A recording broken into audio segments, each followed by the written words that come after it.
Should it be? Sorry, technical difficulty. There we go. All right. Hello, everyone. With 175 registrations, it's great to see over 100 participants tonight. Thank you all for turning up to tonight's event. It is my delight to welcome you. Space Auckland is our flagship event of this semester. We started this club to foster a student space community here in Auckland. And during some conversations, we noticed that Aucklanders weren't aware of the opportunities in the space sector. And so the purpose of today's event is to create awareness of the space sector to Auckland students. We hope to create a paradigm shift of Auckland as a space hub. And so in this event, we brought in a few players from the sector. We hope that everyone can benefit from this event. And I'll now hand over to my adorable team, Carl and Stephanie. Over to you guys. Hi, everyone. I'm Carl, and I'll be co-hosting the event tonight. First, on behalf of everyone, I think I would like to thank CDES and the entire team that helped make this event happen. And of course, I would like to thank the guests for coming here tonight to join us.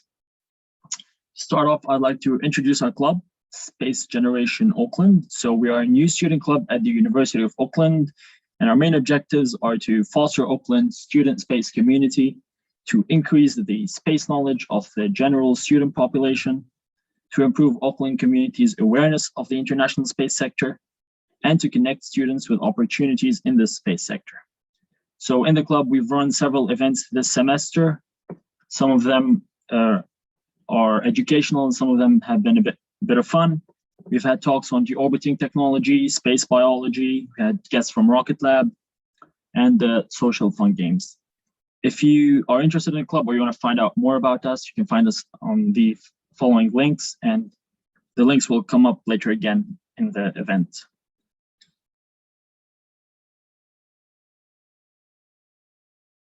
Oops, sorry. I'll provide a brief outline of the event. After me, Stephanie will take over to give her a little introduction of the guests. Then we're going to get a talk from Tim Searle, who's with the Ministry of Business, Innovation and Employment, followed by a presentation by our keynote speaker, Morgan Bailey from Rocket Lab. And finally, we're going to have the panel discussion. The panel discussion will be open to questions from the audience. So to ask questions, you can type them into the Q&A section on Zoom, and they will be chosen and asked to the panelists. And on to you, Stephanie. Great, thanks, Carl. Now I will go on to introduce our lovely panelists. So we have a host of 4 panelists, very esteemed panelists in the aerospace industry. I'll be first introducing Max Warshawski, who is the CEO and co-founder of Zeno Astronautics. In the pursuit of sustainable space exploration, Zeno aims to develop a fuel-free satellite propulsion system for wider use across the space industry. We also welcome Professor Kathleen Campbell from the University of Auckland, an astrobiologist and geologist at the University of Auckland. Kathleen specialises in investigating extreme environments as analogues for early life on Earth and possible life on Mars. And next up, we have Tim Searle, representing the New Zealand Space Agency. His work within NZSA covers a broad range of areas, including developing policy, negotiating international agreements, and the design of research and development investments. And our final panelist and keynote speaker is Morgan Bailey, representing Rocket Lab. Morgan is the Director of Communications at Rocket Lab, having previously worked as a communications manager within the small satellite launch service provider. So, welcome everyone. And we'll first hear a bit more from Tim on his work within the New Zealand Space Agency. Over to you, Tim. Thanks very much, Stephanie, and thanks to all of the organisers of this event. It's really testament to your good work to see how many participants that we have on a Thursday night when we're all locked inside anyway. So I would like to firstly just give a bit of a background of my personal experience and where I've come from, just so you have an idea. I guess this event is filled with quite a lot of people that have an interest in entering the space industry themselves, and everybody enters through different directions. So I'd like to give a quick background into that. And then I'll give a background into what the New Zealand Space Agency does. So I have been working sort of on and off as a management consultant since 2009. And my first project, one of my first projects was with space technologies to analyze if radar technologies would be a better method for prospecting for iron ore in Brazil than using traditional digging small holes everywhere methods. And since then, I've been working on and off with the space industry, but for the last 7 years, I guess in a row, I've been full-time space only. So yeah, I joined the space agency around 2 years ago. And the New Zealand Space Agency sits within the Ministry of Business, Innovation and Employment quite deliberately to make sure we take advantage of the economic opportunities of space in New Zealand. We have 3 sort of very distinct teams within that.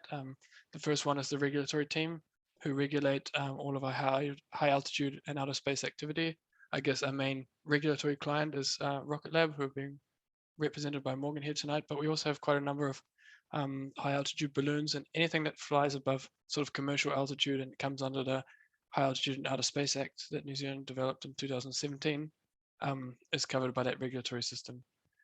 The second team, I guess, is the core policy team, and this team looks at how we number one, it looks at our international obligations and how we interact with those. The second is that it looks really at new technologies that might be coming through the regulatory system and how we might interact with that and how we might make sure that our legislation is fit for purpose. And then we have the third team, which I'm working in, which is quite loosely called Sector and International. And we sort of negotiate all of our international agreements with other space agencies and research institutions. And my specific job, I do quite a few different hats, but my biggest piece of work at the moment is working on some of our international cooperation with the DLR, or the German Aerospace Center. We have 12 concurrent projects running at the moment with them across 3 thematic areas: synthetic aperture radar, propulsion technologies, but with some magneto shielding and some more exciting stuff in there, and then optical communications or future communications. So yeah, we've been up and running actually as the space agency since 2016. It was developed as a regulatory need from Rocket Lab, but actually before that there was a lot of space work going on in New Zealand. I think since at least the late 90s, but we didn't really have a regulatory need. So yeah, it was set up then, and like I said earlier, it's really deliberately in the innovation and technology and science branch of the government, because we really see the opportunities for New Zealand being within science and the economic opportunities, rather than only having the risk-based profile, which might have been the outcome had it been placed in a sort of different environment. So I think that's all for me now, and I look forward to hearing from the other co-hosts and the co-panelists, and taking some questions later on. Thanks. Thank you, Tim. Now we will move on to Morgan Bailey from Rocket Lab. Morgan. Hi, thank you so much. And thanks for that overview, Tim. Always exciting to hear about some of the work that the New Zealand Space Agency has been up to. As Tim mentioned, the agency was set up in part to regulate us, and I think some of the really exciting work that they're doing beyond regulation in terms of growing the industry and kind of increasing awareness about space activities in New Zealand has been hugely beneficial for the sector. So really, really fantastic to get to work with them and to get to speak on panels like this as well. So a bit about me. As mentioned, I'm the Director of Communications at Rocket Lab, which means anytime you've read a piece of news, anytime you've looked at our website, anytime you've seen something on TV about us or watched one of our YouTube videos, chances are it has crossed my desk. I've been working with Rocket Lab for 4 years or 7 years, depending on which story you want to believe. So ask me about that someday, another time. So a long time. But it started off working with some crazy curly-haired guy called Pete, who came to us and wanted to launch a rocket from New Zealand into orbit. And we said, well, that sounds crazy, but I want to get on board and help tell that story. So it's been a wild ride ever since.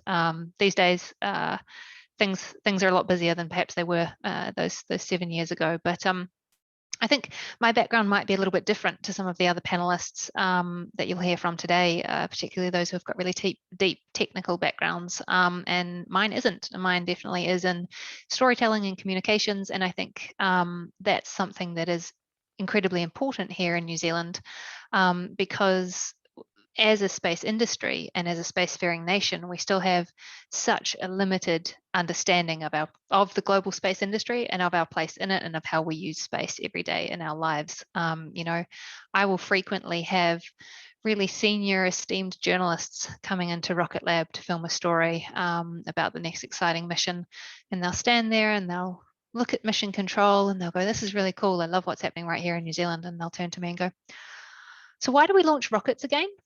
So we're at that level of understanding, I think, with a lot of the New Zealand public, obviously not the people who are here today and you know, want to be part of the industry and have a lot of that background. But when you look at our entire population as a country, we've got so much work to do to get people engaged with space and understanding how we use it day to day and understanding the role that this nation can play in it. And I think storytelling is a big, huge part of that. So I have a little bit of a keynote, I suppose, to talk you through today. I don't know if I'm able to share my screen, Stephanie, or if I should just talk at everybody. Yeah, no, you're able to share your screen. Okay. I will pass you on to you. Stand by, everybody. We can launch rockets, but sharing the screen 18 months into a pandemic is always still a battle. Standing by.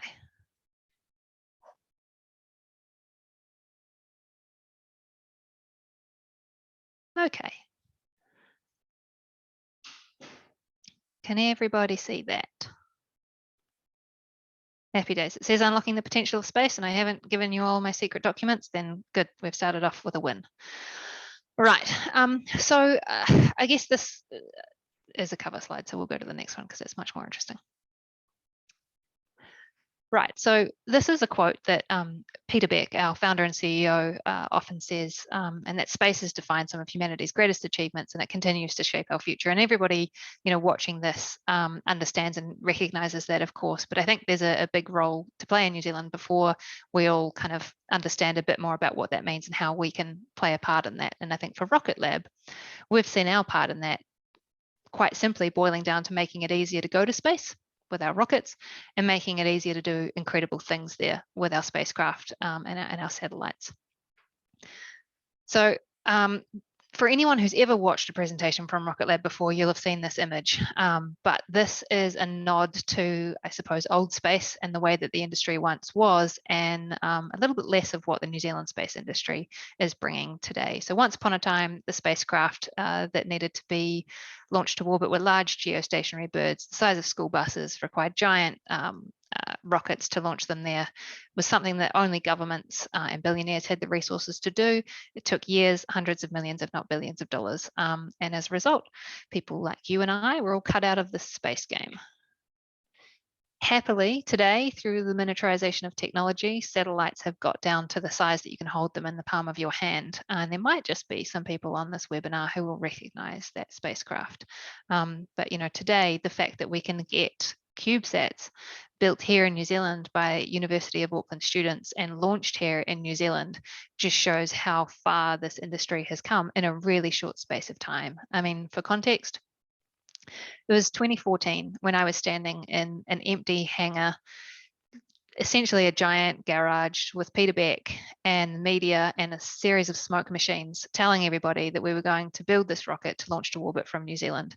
And I remember at the time texting reporters and texting ministers, begging them to acknowledge this. Could you just post a tweet? Could you just, you know, give some acknowledgement that this is of huge potential to New Zealand? And of course, nobody took us seriously back then. And I think, you know, the fact that today we have now launched New Zealand's first academic satellite only a few short years later just shows how far this industry has come, and perhaps more excitingly, well, definitely more excitingly, just how much further we can take it. So when we think about launch and how much it's changed, that dedicated small launch really is critical. So when once upon a time, those small sats, the size of a CubeSat, or a small refrigerator, if they wanted to go to orbit, these academic payloads or these payloads built by small startups, you were waiting for years and years for a rideshare mission on a larger launch vehicle. And now, we've given those small satellites the key to space themselves. They've got that direct access with the Electron launch vehicle. I feel like everyone on this call is going to be familiar with Electron, but for the sake of it, we'll go through some of its heritage. So we've now deployed 105 satellites to date. Those satellites range from, a satellite from the University of Auckland, a satellite built by high school students in Irvine, California, through to payloads for the likes of NASA and a lot of commercial constellations as well. So 105 satellites since our first launch, which was our first orbital launch, which was January of 2018. So 21 missions to date. The next one should be coming up very soon. Pretty much it's level 3 that's stopping us right now. So as soon as hopefully we drop down a level, we'll be able to get back to missions. And I think one of the things that makes New Zealand particularly strong in the global space industry is the sheer volume of launches that we can enable at Rocket Lab, primarily because of the fact that we launch out of Mahia. So going to space requires a couple of things, as Tim will attest to, but one of the best things that you can have is clear skies and not launching over any other countries for a really long time. So having a small island nation in the middle of nowhere really helps with that. I think a lot of things have made Rocket Lab a success. No doubt the Kiwi ingenuity and the problem solving, innovative thinking of Kiwi engineers has played a role, but definitely, that isolation, which often gets viewed as a barrier for New Zealand playing in global spheres, has actually really helped us and enabled us to grow really successful space industry here and given us an edge over other providers in the world. And of course, it had all sorts of really exciting technological firsts as well. First carbon composite launch vehicle, 3D printed engines, and of which we've now sent 210 of them to space. And I think we've got a list on the wall somewhere in Rocket Lab of all the world firsts. And of all the people in the company who should know them, it should be me, but it's getting long enough now that they all escape me. So come by for a visit and check it out.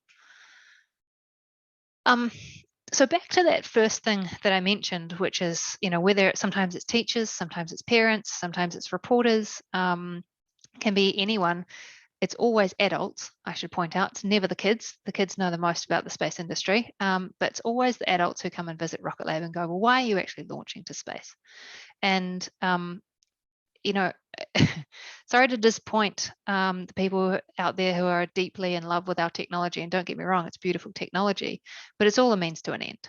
At the end of the day, we're a giant career company when it comes to the rockets. And what we're actually about is unlocking that potential of space and enabling us to do incredible things with space as a platform. And, for us, that's launching climate satellites, that's enabling things like logistics, education, communications, food production, from Earth observation satellites through to academic satellites, each one of these areas that is a problem that we're trying to solve down here on Earth, we've already launched spacecraft that look to tackle some of these things.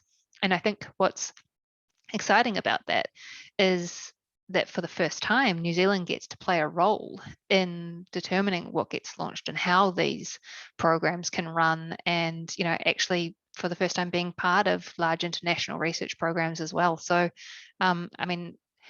Rocket Lab gets a lot of attention for the technology and for the awe and the fascination of what we launch. But I think what often gets missed, particularly in New Zealand, is the why. And this is our why. Speaking of a really human why, this is a photo that I like to share from a team at a university in Melbourne, and they had built their spacecraft and we launched it for them. And this is taken almost immediately as they made first contact with that spacecraft. And I think, this really, really drove home for us, and is still quite emotional to talk about now, is, how quickly it went from governments and billionaires and decade-long programs to now, several months after talking to this team, to be able to put their payload on orbit and to have them learn and grow their careers from it, and really get to play in this huge space of opportunity that is space was just real validation for us about why we're doing this. So whizzing through here, because I think I'm probably already over time. But next steps for Rocket Lab, Electron gets a lot of attention because it's obviously the rocket that we have launched to date, and it will forever be my first baby. But our second is on the way, which is Neutron. So our new, much larger launch vehicle. For comparison's sake, those of you who haven't heard much about Neutron, Electron has about a 300 kilogram payload capacity. Neutron is going to be about 8,000 kilograms, so significantly larger. This launch vehicle will be built and launched from the US, but the New Zealand team is definitely having significant input on it already, and there's already some R&D work happening here in New Zealand. And I'm just going to put a plug out there as well. We are hiring rapidly for the Neutron team. So anybody out there that's considering a role building a new generation launch vehicle, there's not a lot of times that you get to do that with one vehicle in your career, but the fact that the Rocket Lab team's getting to do it with two is super exciting. So come and definitely hit us up. Another place that we are really changing the game is with our Photon spacecraft as well. So the rockets have changed the game for getting there. But one of the big pieces of the puzzle is actually what you do once you're on orbit, and the pain of building your own spacecraft and operating it. And we're really looking to eliminate that pain by streamlining the whole process, so people can come to us and buy the rocket, they can buy the spacecraft, and all that they really have to do is worry about getting the data, which is the whole point of going to space in the first place. So we kind of take all of that hassle out of it for them. We've now launched 2 Photon spacecraft, and we have got some super exciting missions coming up for them. Obviously, it's a configurable platform, as you can see here, but we've got a mission to lunar orbit coming up for NASA, which is the very first mission that kind of paves the way for the Artemis program, which, as you will all know, is the next program to land humans on the surface of the moon again. And then we recently awarded a contract to send 2 Photon spacecraft into Mars's atmosphere as well for another NASA research project. And then, of course, we're doing the world's first private mission to Venus in search of life. So all those years ago, standing in that empty garage, talking about wanting to launch to orbit from New Zealand, that seemed like a hugely unattainable goal at the time, and we made it in short order. And now searching for life off Earth seems just as big, but I have absolutely no doubt that if there was a team that was capable of doing it, it's ours. So yeah, that's a lot of years of Rocket Lab work in a nutshell. And I think when it comes to our work in New Zealand, particularly, one of the things that we're asked a lot is, well, aren't you a US company now? Aren't you just launching from New Zealand? Doesn't that mean all your jobs have gone offshore? And doesn't that mean New Zealand doesn't really have a role in the space industry? And to that, I say poppycock. So we have got about 450, 500 odd people here in New Zealand now. And, we couldn't have had the success that we've had without those people, and that team will continue to grow. And that marriage between the US and New Zealand has made us world leaders in space. I mean, we are the 4th most frequent launcher in the world, behind China, Russia, and the US, which is enormous.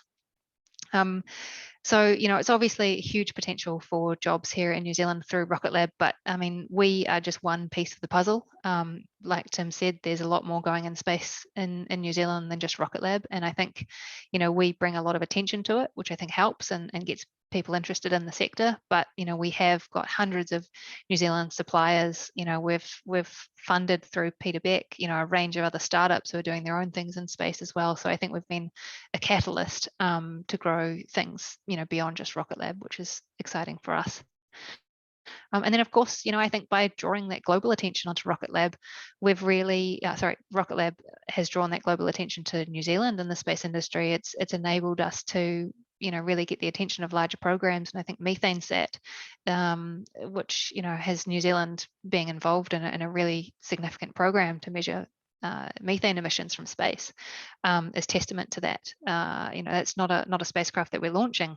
So I think it's testament to the fact that launch isn't the only thing that we can do here in New Zealand, and it's kind of paving the way for our foot in the door and much bigger and much deeper programs kind of beyond just launch as well. So super, super exciting time for us here in the New Zealand space industry. And I think in closing, I would just have to say, definitely come and be a part of it. Work for our team if you want, but also remember that there's much more than just Rocket Lab in New Zealand space industry. So get out there, get involved, and start your own stuff up as well. Because I can tell you that there's a whole team of people behind you here at Rocket Lab. Well, thank you, Morgan. I'm not sure if the audience can give us a virtual round of applause, but we can just imagine one. Guys, your questions will be answered later in the panel discussion, which we will now move to. Panel discussion will be moderated by Mikhail Sayat, who is actually the club secretary, and he's a PhD candidate studying free space quantum optical communications between satellites and ground stations. He was actually also part of APSS-1 and APSS-2, which the keen audience members would have noticed where there was a satellite that Morgan showed in one of the pictures. Mikhail, on to you. All right, cheers, Carl.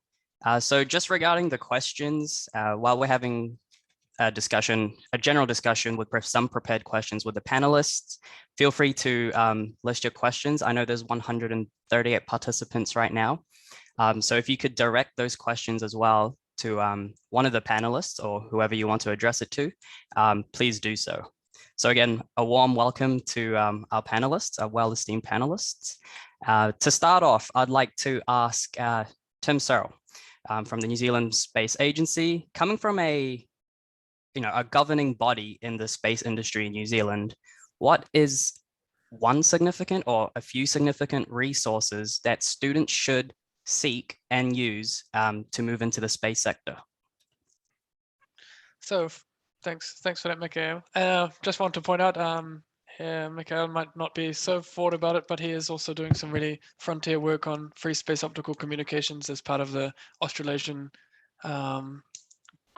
optical communications network, which is quite cool, and it's probably at the frontier of how we're looking at communications beyond radio frequency.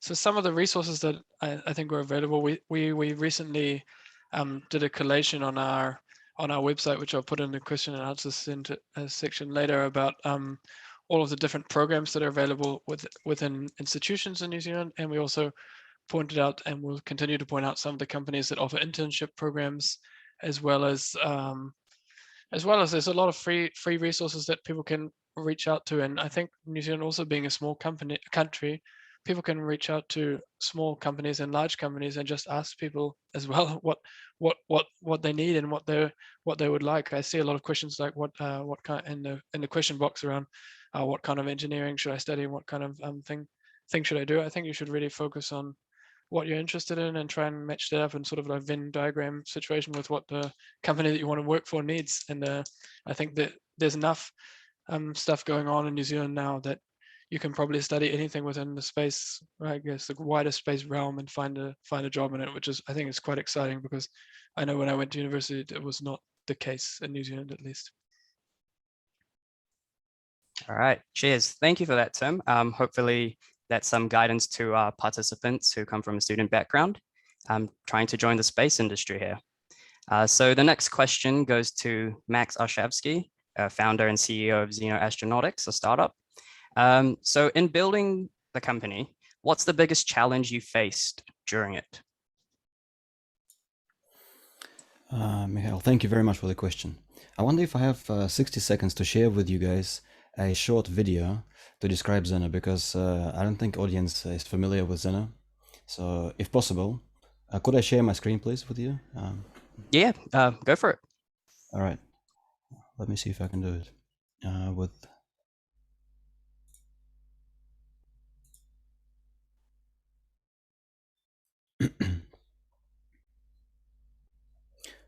All right, guys, so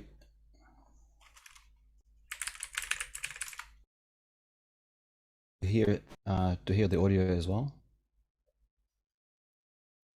Let me know if you cannot hear it.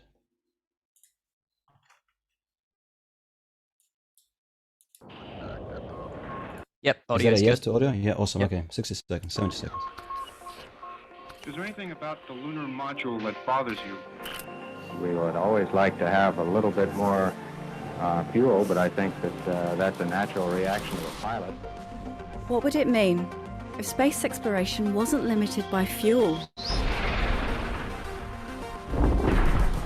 What if it was electric? We could remove space debris,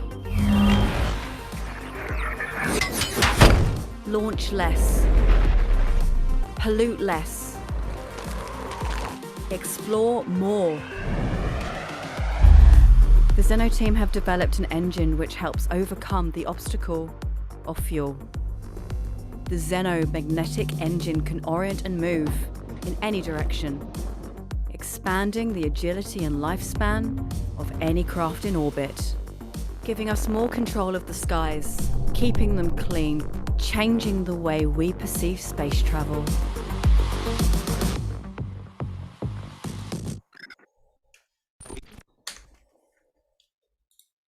Yeah, awesome.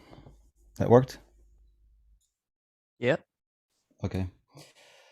All right. So back to your question. In that case, could you please remind me, Michael, once again, what was the question? Yeah, sure, no worries. First of all, thank you for showing that very exciting video about Zeno Astronautics.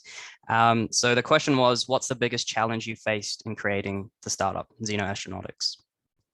Yeah, well, look, we're still in the process of creating a profitable company, right? That is a journey we've been on for the last almost 4 years, and we still have a few years ahead of us, before we get there. I reflected on this one because I did see the question in the notes for the meeting, and I think the hardest thing really, there's a lot of things that are very difficult about creating a startup, especially starting from where we started and creating a startup that is not only a company that commercializes existing technology, but a company that invents new phenomena, new technology, and then commercializes it. So the difficult thing has been keeping things in balance, right? Ensuring that we understand that there is a problem that the industry or the people have currently today, and they will continue to have it in the future, right? Ensuring that the problem is there, ensuring that we have a solution, ensuring that this is the best solution, and then ensuring that we have the resources, the credibility, and the knowledge to deliver the solution. That includes the team, that includes funding, that includes regulation, regulatory framework, and keeping all these things in balance is quite challenging. That's on the business side of things. On the personal side of things, I would say for me the hardest thing has been likewise keeping balance with respect to the working hours, amount of exercise, diet, all these things, because it is easy to overcommit or undercommit, and if you're pushing into the unknown, you're not quite sure how to sort of adjust the dials, and it takes a while to figure things out. You go through a few burnouts. I've gone through a few burnouts, and then eventually you learn what to do, what not to do. So I'm still in the journey. I'm learning, but these are the things that that I've experienced so far. By the way, guys, you've mentioned the APSS-1 satellites, and Rocket Lab launched the APSS-1. Also, happy to tell you that we are hiring. The APSS-1 CTO is currently holds equivalent role at Zeno, has been with the company for almost 2 years.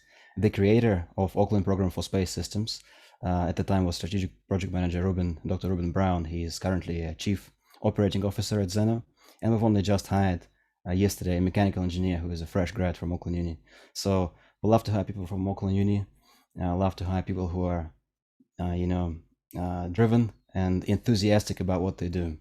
And we are doing things differently. We're experimenting with how we do things. So we go for short, productive working hours rather than long and grueling, right? We put emphasis on smart, enthusiastic work rather than hard, long work. So we're hiring, guys. If you want to get in touch, let me know. All right, cheers. Thank you for the answer, Max. Funnily enough, your CTO is a good friend of mine.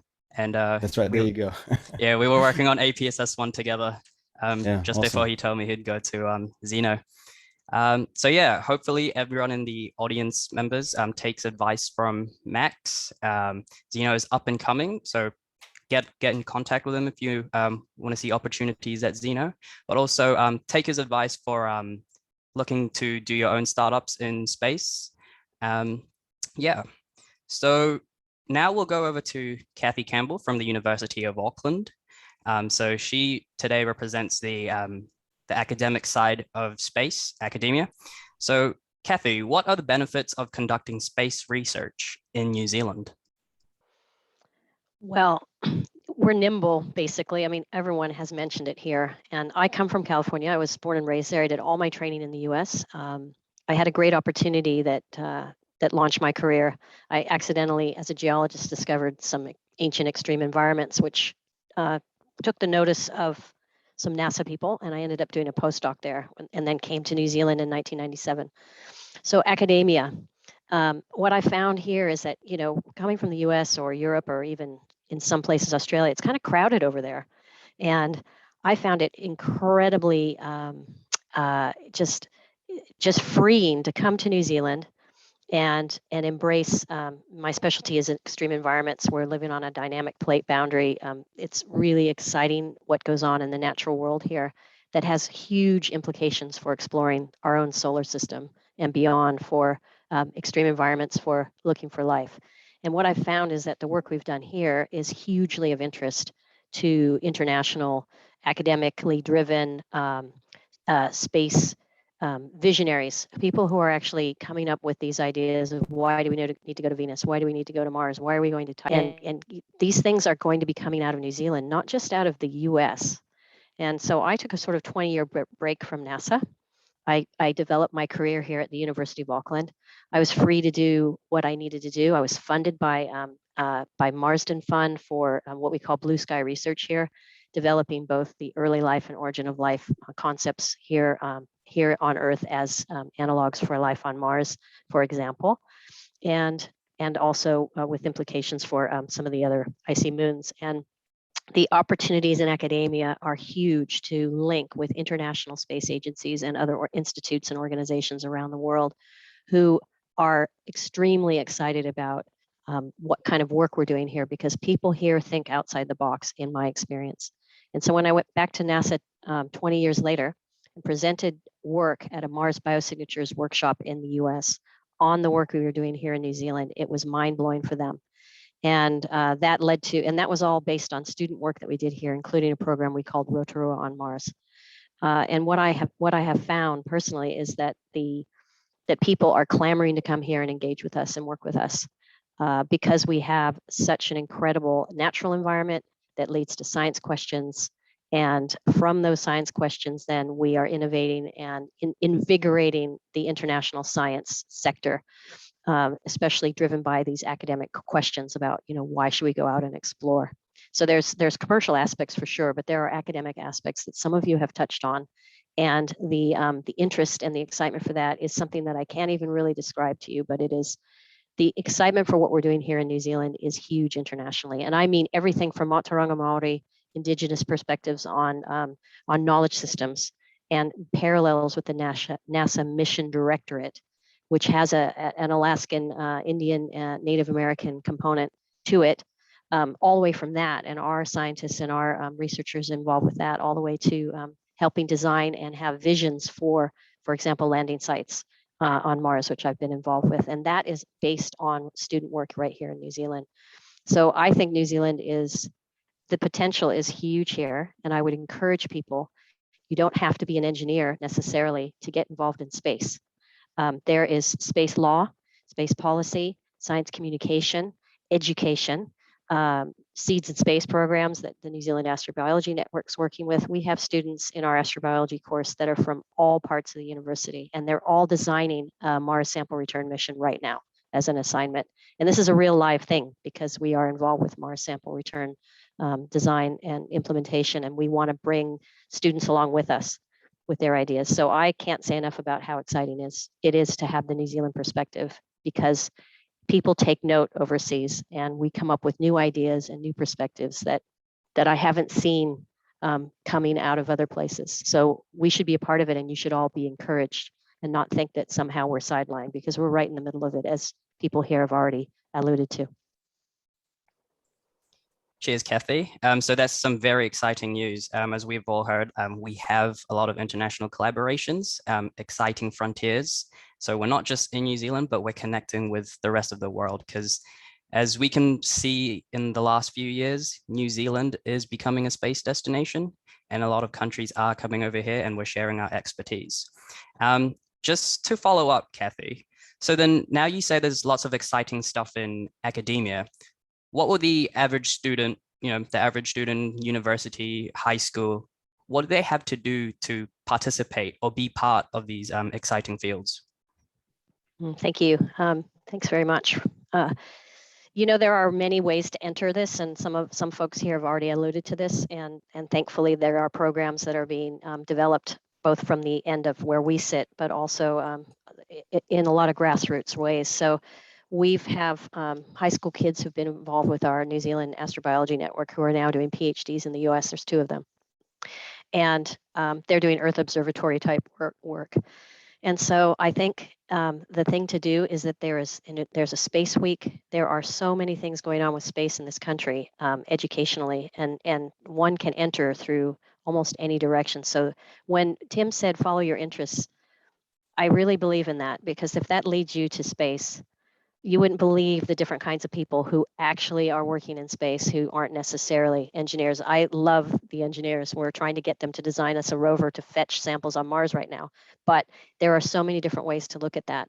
So I would say if there's a clearinghouse that Tim, I know, has mentioned what kind of activities are actually going on in New Zealand, and if we can continue to produce that kind of information and make sure it's out there, the opportunities for internships, for summer internship programs, I did those led me to where I ended up going out. If you're already in academia, getting to those conferences and meeting people was huge. That's how I got my NASA postdoc.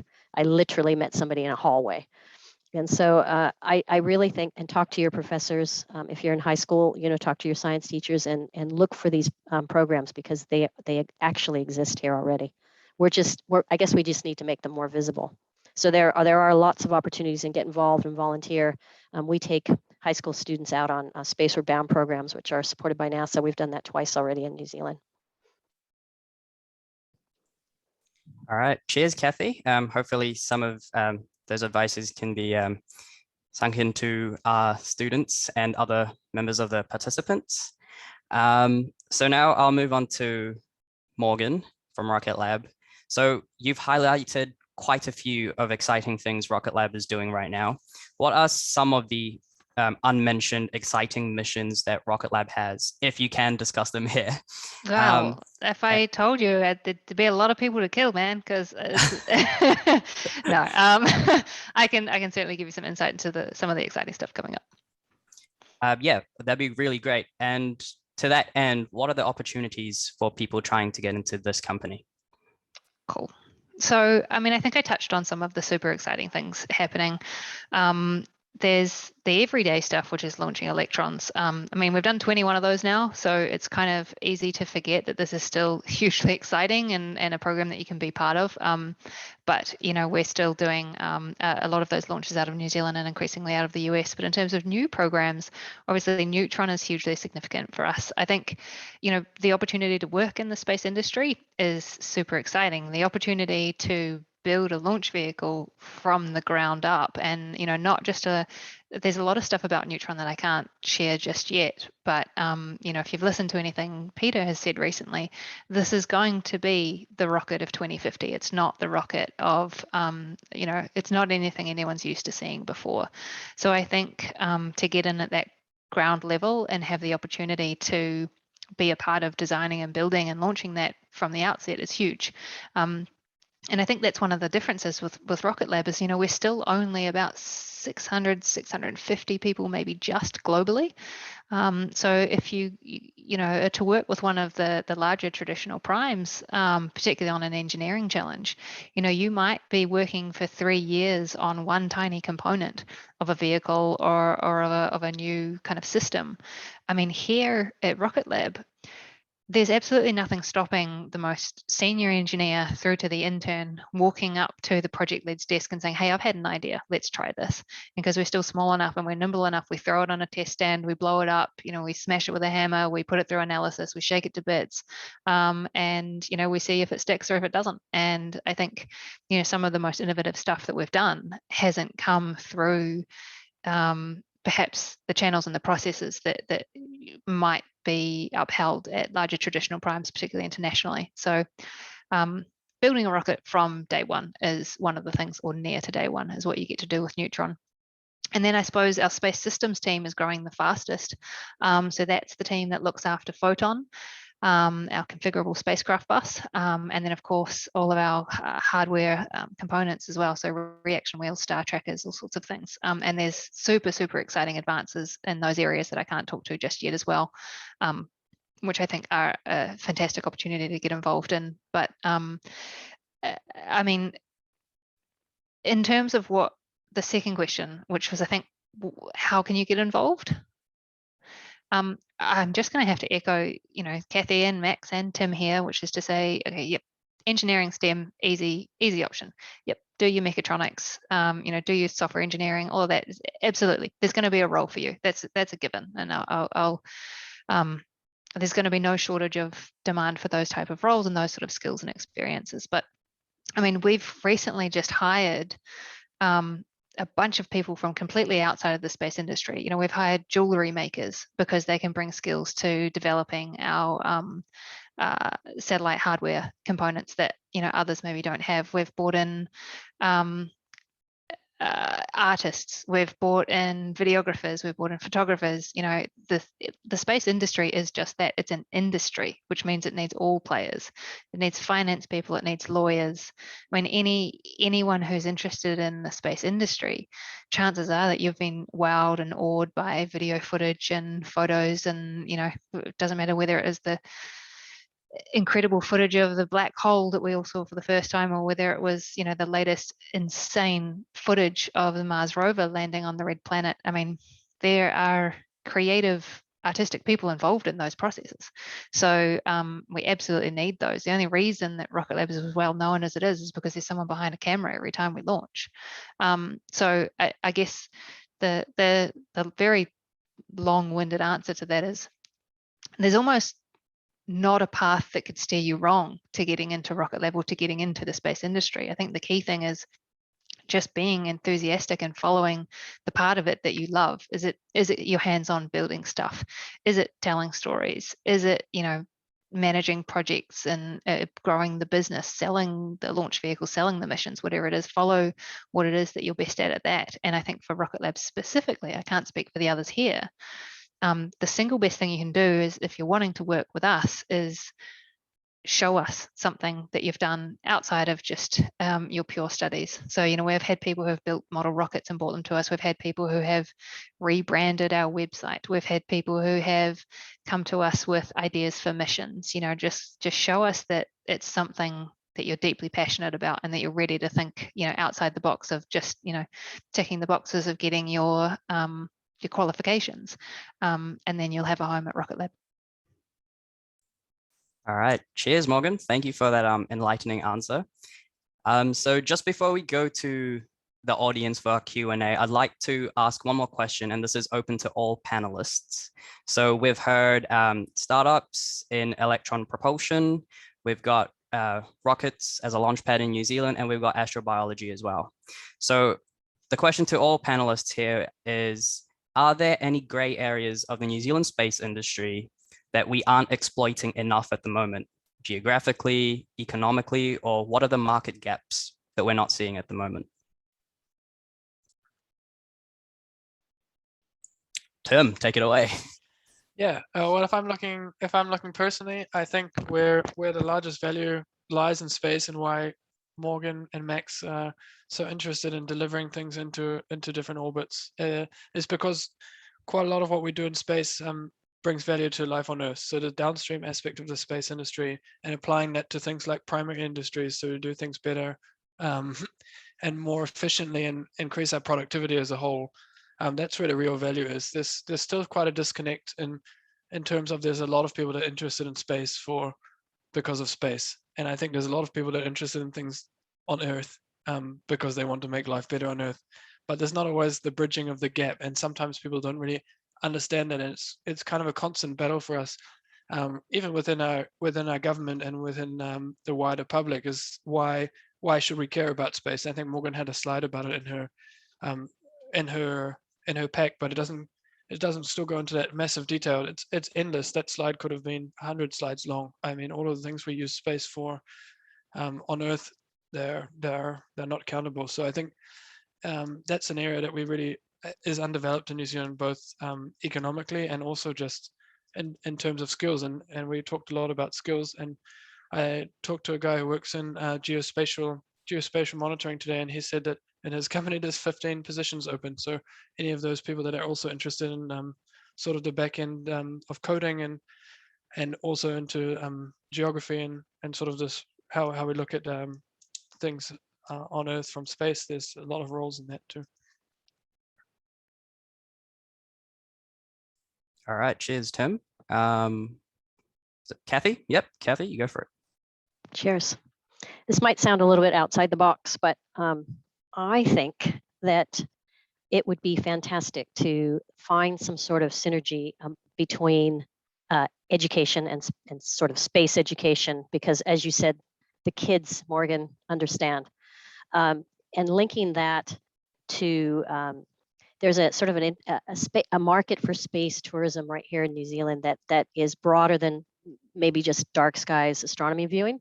But we've got that potential. Plus, of course, we have a massive astrobiology potential right here and spaceward bound programs that I think could be integrated both domestically in terms of through schools, building the Earth in my area, the Earth science and astronomy areas, and then also bringing in all kinds of different ways of testing things. Like they go to the Atacama Desert and test all kinds of stuff. There's plenty of ways, and I think Canterbury is involved as well with some of this biology in space.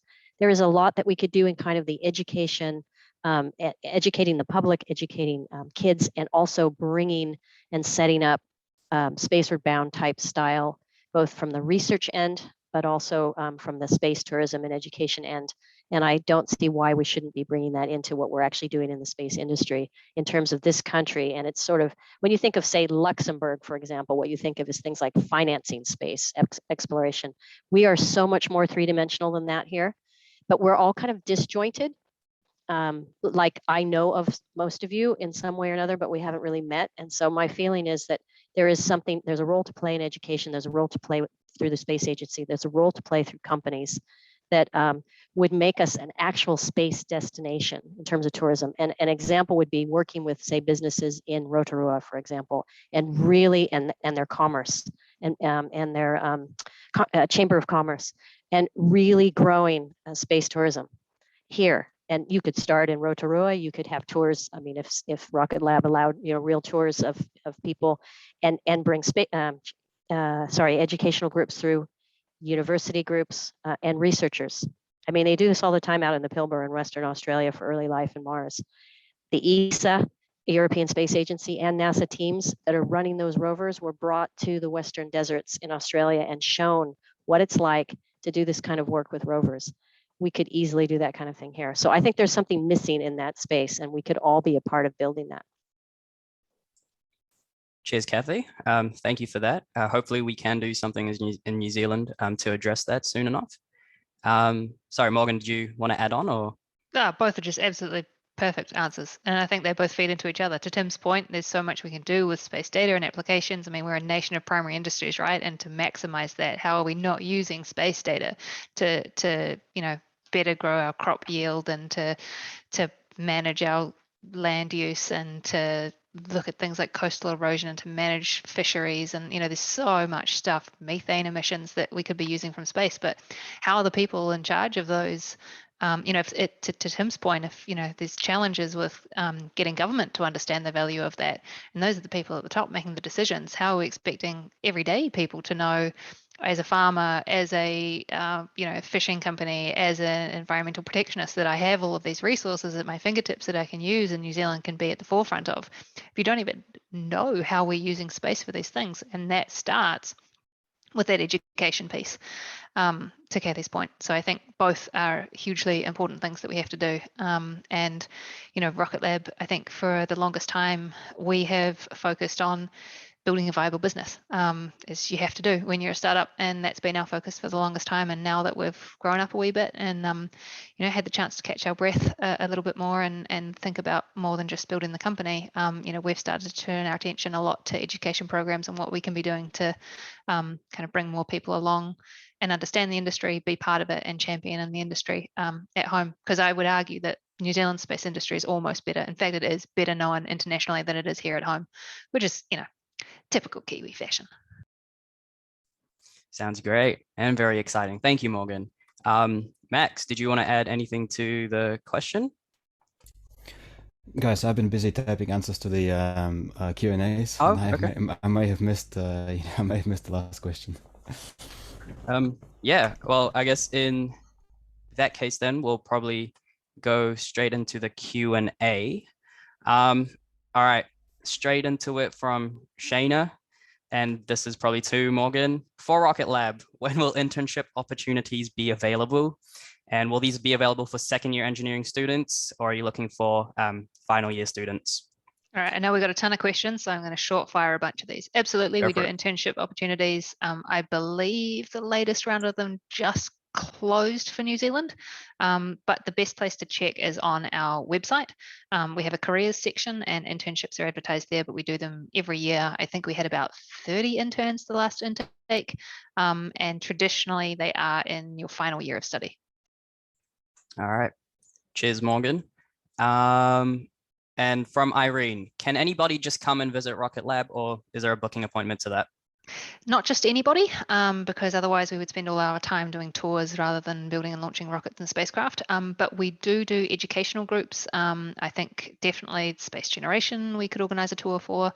So yeah, if you're part of an educational group, yes, we will do tours, but you can't just rock on up, ring the doorbell and come on through and visit the rockets. Security and all those things, you know. Yeah. And just there's this question here again that Morgan wants to answer.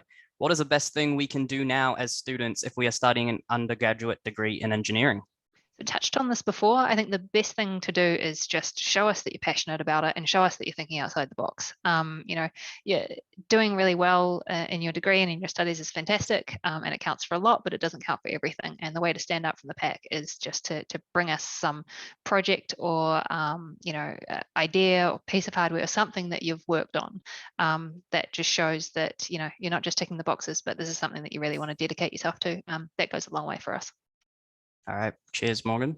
There's no particular direction to which question this panelist, which panelist this question is going to, but what career opportunities are there for theoretical astrophysics in New Zealand? Question from Michael. If anyone can comment on that. Okay, no. So I can actually shed some light into this, Michael. So my supervisors at the University of Auckland are kind of into astrophysics. So it depends on what university you are, but definitely check with your professors. I bet there's always an astrophysics professor in your university. So definitely check with them first and they can tell you more into that. Okay. Okay. So Daniel Stankovic asks, is there any capacity for a career in space flowing from law degree? And to extend to that, and how would you go about pursuing a career in this field? I think that might be for Tim. Yeah, so actually, I think out of my colleagues at the Space Agency, I guess 10 out of the 25 of them are probably lawyers or have a strong policy background. And so in that vein, yes, there's a lot of legal challenges in space. And also the typical background for somebody involved in space policy is also in law. So I would say, and I don't know how many lawyers you have at Rocket Lab, Morgan, but I'm sure there's at least one. It's at least one. We're actively hiring for one in New Zealand right now, actually. I would like a lot more than one because they're pretty busy.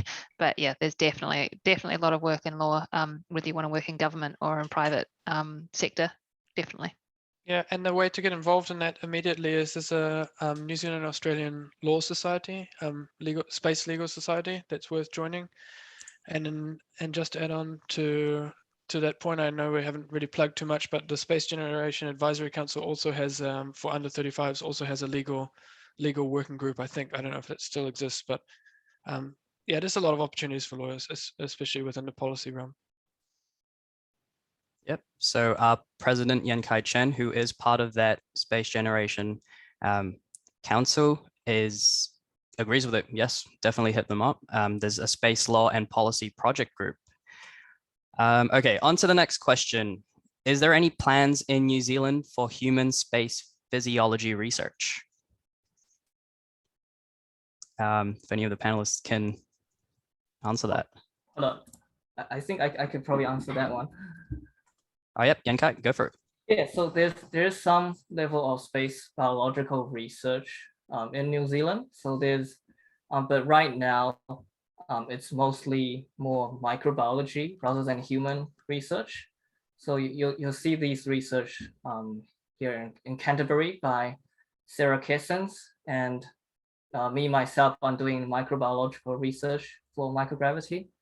But yeah, at this point, there's no space physiological research, but this could be an area that you start up if you are super passionate about this area. That's all. I also want to say, sorry to go in there, Yankai, that through our generic science funding methods that are available through MB, because we also sit within a science branch, if you're proposing something interesting enough in this field, you'll likely be funded. So there's no limitations of why you cannot apply for more generic science funding with something like that too. All right, cheers. Hope that answers your question. So from Samantha Elwood, out of interest, what type of life will you be looking out for on Venus exactly? Would it be along the same lines as the life we find in certain extreme environments on Earth? I feel like you've got the best possible person to answer this in Kathy. I'm sure she has been following, at this point, I'm going to call it the debate about the discovery of phosphine in Venus's atmosphere. But yes, very similar to the types of life that you find in extreme environments on Earth. So we're looking to send a probe into the atmosphere that we're developing with researchers at MIT to try and search for that biosignature from phosphine. But I feel like Kathy's going to be much better placed to answer this perhaps than I am. Hi, Samantha. Well, my specialty is actually Mars and extreme environments in relation to Mars. However, in the astrobiology course, we do touch on this. And yes, so spores, and so there's this green atmosphere or green clouds idea. And people, even here on Earth, are studying clouds here to try to understand, how much of the stuff that's up in the clouds is actually alive and how much of it is just circulating. So the idea on Venus, of course, is that Venus used to be habitable. And perhaps as the sun got hotter, of course, it got very hot on Venus, and did these microbes or organisms migrate up into the clouds? So that's the idea. And they may go through apparently a cycling where they're inactive, like inactive spores, and then there's a cycle where they're actually active. So it's still wide open research. There are two NASA missions to Venus that were announced this year, and that's separate from the Rocket Lab mission. And so there's a huge amount of interest in Venus, and we know very little at this point, though. All right, cheers, Morgan and Kathy. Thank you for that answer. Okay, so next question, talking about fuels from Vivek Panchal. What is the future for fuels like Methylox that SpaceX uses for Electron? Electron is a LOX-Kira vehicle. It always has been, always will be. But Electron's not the only vehicle that we have built and is in design, of course. So, as the future of different vehicles kind of gets unraveled, then we'll hear more about it then. All right, cheers, Morgan. That's all I can say on that. Max, speaking about fuels, what's your take on this? What's the future of Methylox that SpaceX uses? I have no idea. No idea? I think Electron is a rocket lab vehicle, not SpaceX. That's all I know. But SpaceX flies a different vehicle. But no, I'm not an expert on fuels. All right, cheers. Okay, from Trisha Paynes, who saw career opportunities in Rocket Lab posted in Seek. What are the details of the applicant restrictions and who are they open to on country of citizenship? Are there going to be complications due to ITAR? Yeah. Yeah, awesome question. So I think there's a misconception that ITAR drastically limits the people that can work for Rocket Lab and on rocket technology. I mean, the truth is we have people from New Zealand, America, Canada, Australia, England, Poland, Germany, Japan, South Africa. I could rattle them all off. So there's people from all around the world. We are subject to ITAR, the International Traffic in Arms Regulation. The specifics of how that works and who we can hire is a little bit nuanced, and so I could spend quite a lot of time talking on that. But the best thing that you can do is contact our people and culture team. So either jump on our careers website and apply for a job that you're interested in if you're not sure. And as part of that application, you can just ask straight up, will I be discounted due to ITAR? Or if there isn't a specific role that you want to go to, but you want to talk in detail about your own background, then you can get in touch with our people and culture team through, I think it's a register interest button on the website. So it's nuanced because of things like, say, for example, I can't rule out any pure nationality because in some cases it may be that you've got dual citizenship, but if you renounce that citizenship, then you can work for us. Or if you have one of the citizenships that is, able to work on certain technology with ITAR, that you can't because you do have dual citizenship and you've got two passports. In some cases, it might be that you can still work for Rocket Lab, but you can't work on certain technologies. So, for example, rocket propulsion is one of the most engines is one of the most protected technologies. So that group is probably the closest guarded with respect to ITAR restrictions. But say for example, our composites team might not be. So it's nuanced, it's complex, but the best thing you can do is get in touch with our recruitment and our people and culture team and just ask about your own specific background and needs. All right, cheers, Morgan. Hope that helps, guys. So a question for Tim. What policies is the New Zealand Space Agency thinking while helping the primary industry in its goal of reducing the carbon footprint?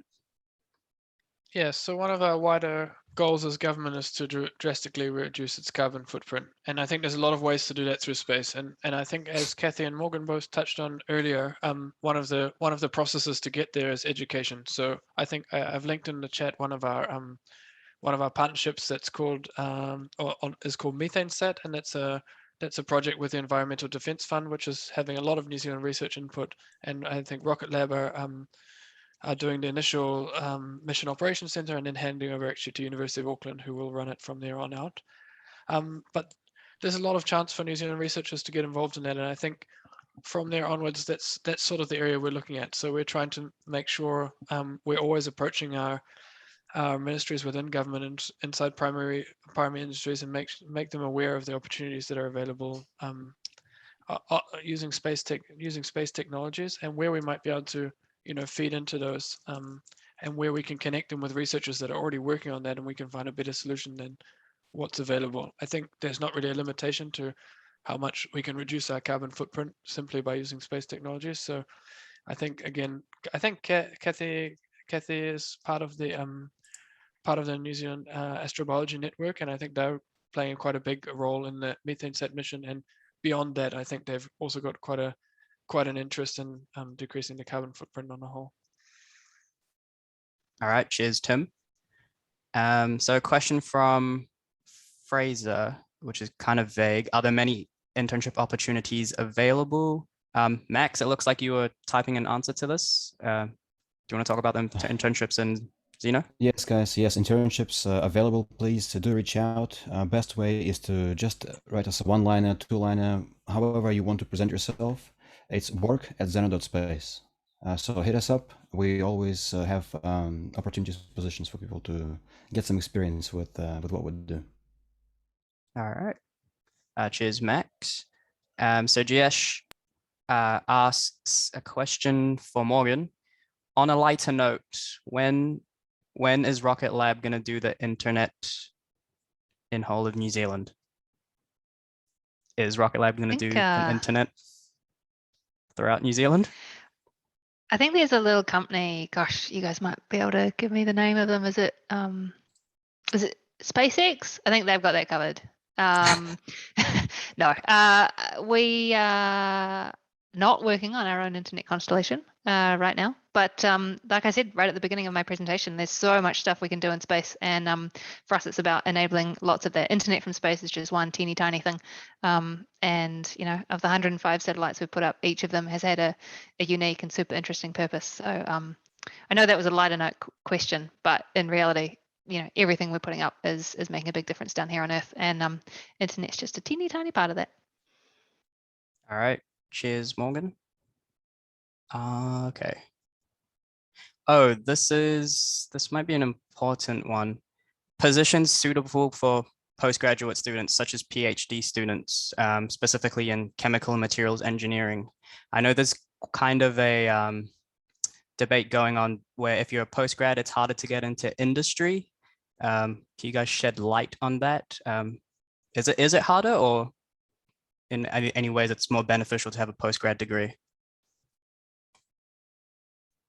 I don't know that it's any harder necessarily. I mean, we've got a bunch of PhDs at Rocket Lab, some of whom were doctors before they came to us, some of whom earned their PhDs as part of their work with Rocket Lab. I think there's certainly opportunities for it within Rocket Lab. I think there's opportunities for those who are already postgrads and those looking to do postgrad with us. But no, there's certainly no point at which we look at someone and says, PhD, no, thank you very much. All right, cheers, Morgan. So Angel asks to Max, you've mentioned that you did biomedical engineering, but decided to drop out and come back enrolling for an Eng-Sci degree. This puts me wondering, because I'm currently a first-year engineer wanting to pursue a degree in biomedical engineering, but I'm very interested in the space field. Would you say it is a disadvantage doing biomedical instead of some other degrees like software, Eng-Sci, or mechatronics? It's a good question. So with respect to the Auckland Uni, I see biomedical engineering degree as a redundant degree at Auckland University. Biomedical engineering degree is a subset of engineering science where the electives are selected for you, and they are in biology and medicine. So what you could do is you could enroll in engineering science and select bio and med electives, and you'll pretty much have a biomedical degree. But if you want to do a different sort of, if you want to pivot halfway through, you could select physics papers, for example, and you'll end up in engineering physics with engineering physics degree. So that's my opinion on this. And personally, when I went to biomedical engineering, really I didn't know what I wanted to do. You know, it wasn't a good definition of what I wanted to do. Just one thing, it was like, what's the hardest thing I can do? And then you get into it and you realize, oh, it's actually, you know, the joy is in the process. So the joy is not in the one-off sort of instance of achievement. The joy is in the process. So I suggest you tailor your your life and your options, so to speak, for deriving maximum joy and maximum pleasure from the process of going through that experience. All right, cheers, Max. I think we've kind of covered most of the questions. Some overlap, but significantly we've covered most of it. Before we close this Q&A with the audience, I'd like to ask each panelist member, give me a one-liner, an advice, that's one line, that advises students to join the space industry and how they can do that.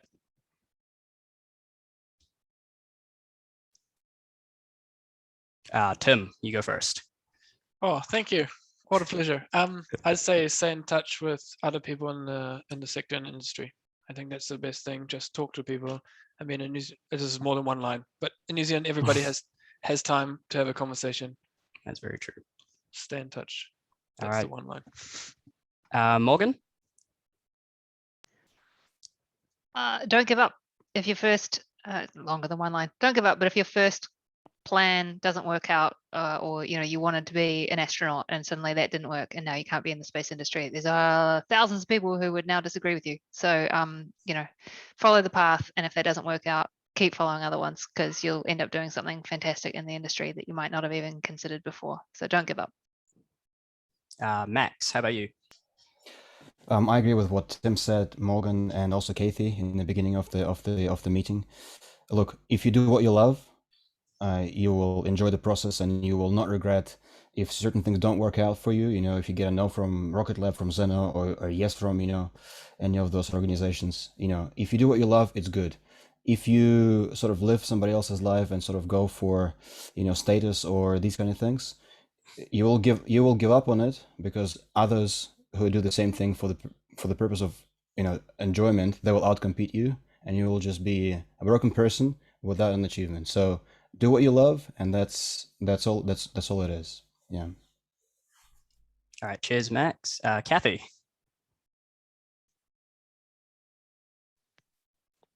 I would say, I mean, I can't really add to that because I fully agree with that as well. But I had a lot of opportunities to show up out of the blue and just open your eyes and be ready for them to come. And when they show up and they're knocking on your door, walk through that door.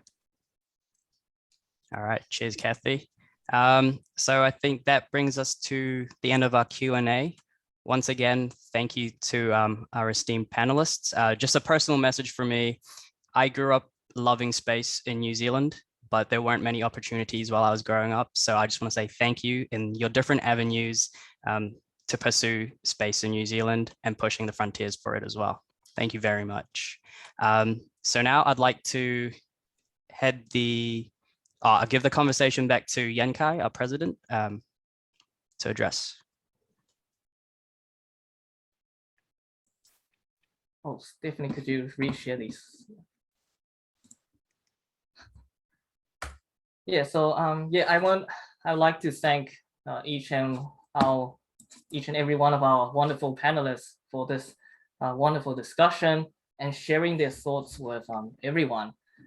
Thank you to our partners, CDIS, and without them, this event would have not gone this smoothly. And so, if you would like to sign up to our club, the links are in the chat.